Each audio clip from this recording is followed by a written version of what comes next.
Today I'm going to talk about PMI charts.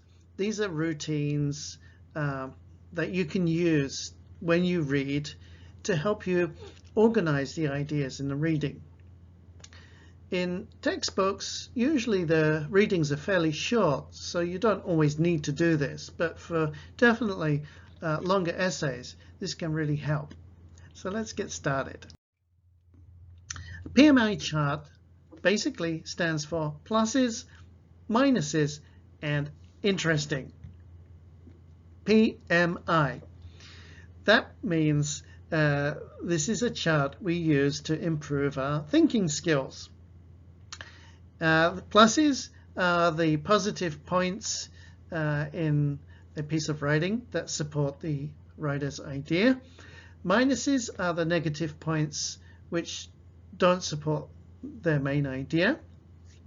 And interesting things are those kind of things that the writer didn't talk about in their writing, but we think might actually be something important.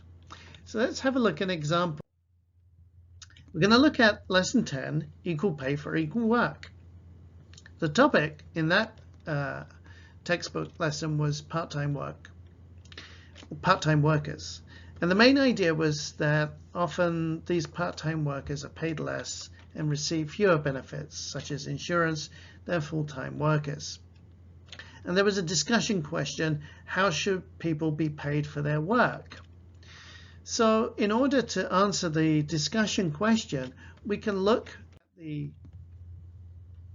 paragraph and look for the kind of positive and negative ideas about paying people differently.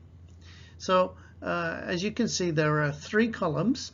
The pluses column has companies feel paying employees differently is fair because they can cut costs.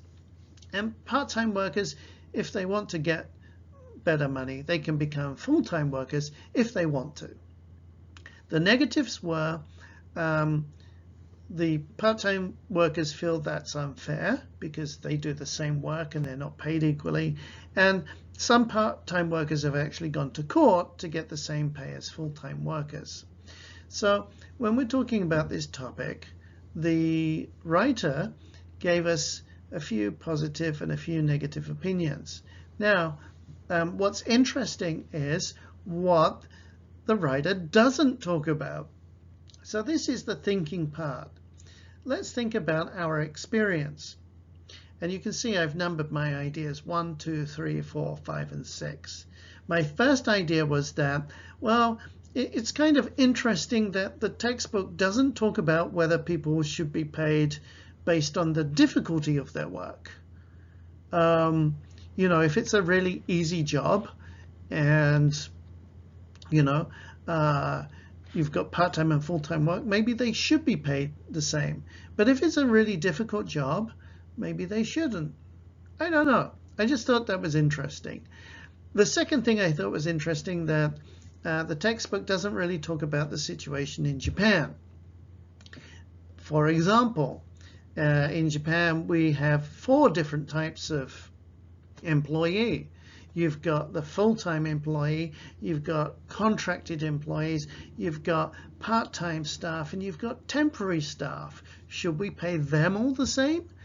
And we know, if you're Japanese, you would know that contracted employees are paid less than regular employees, but they do the same amount of work. And then part-time employees are paid less because they might only work a few hours. And so there is that difference in pay.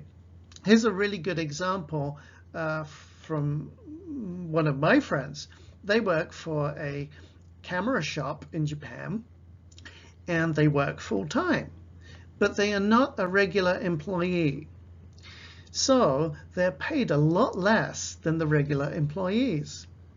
The reason my friend doesn't want to be a regular employee is because they like working in the shop in the town that they live. If they become a regular employee, the company can send them to any part of Japan they like. This is kind of strange to me. It might not be strange for you, but for me, it's kind of strange that a company would make that rule. I think that's interesting. We could talk about that, right? Okay, so the third thing is the textbook doesn't talk about the aging population in Japan, and why companies don't want to hire regular employees anymore, because they're going to have to pay them pensions. The retirement money that companies have to pay every month. And when you've got lots and lots of old people already and not so many young people paying the monthly premiums into the pension account, you got a problem. Well, that's probably a discussion we could also have, but I think it's interesting. The fourth thing I thought was, if we're going to talk about equal pay, we do need to know about the different types of employment in Japan. And probably we also need to think about, the kind of work we're going to talk about. Are we talking about McDonald's? Are we talking about English teachers? Are we talking about, working for the government? What are we talking about? And then my question is, teachers the same as police officers or office workers?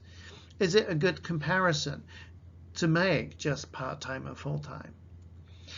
Number 5, another area that's not written about is one which I put in another video, and that's gender equality and the gender pay gap, to be specific. And people shouldn't be paid differently based on their gender. I believe that, and many people in the world believe that, but in reality women are often paid less because they're women, and that's not right. It's not fair, and we need to change that. So in Japan, the gap is 25% between men and women, and that's beyond the discussion of full and part-time work. And it goes straight to the discussion question of how should people be paid. So when you look at the discussion question, don't rely on the textbook. The textbook is only a few ideas to get you started. Now, interestingly, point number 5 I make means that the plus point, if part-time workers want equal pay, they can become full-time workers. It's not true in Japan. It's really not true. And I really hope that some of you will pick that up and point that out in tomorrow's assessment. The last thing is number 6. The textbook doesn't talk about workers' rights. In particular, it doesn't talk about, let's flick that off. It doesn't talk about equal pay for equal work, discrimination, and the gender pay gap. And those are just a few things about workers' rights. And if we're talking about equal pay for equal work, if we're talking about how should people be paid, we really need to understand what workers' rights are and what are some of the basic rights that we have and how we've got them. Well, there we go. That was just a short introduction to plus, minuses, and interesting. It's a technique, a thinking technique that can really help you get good ideas to bring to a discussion class. If you like it, try it. If it works, let me know, and I'd really like to hear your opinion about this. Thanks very much.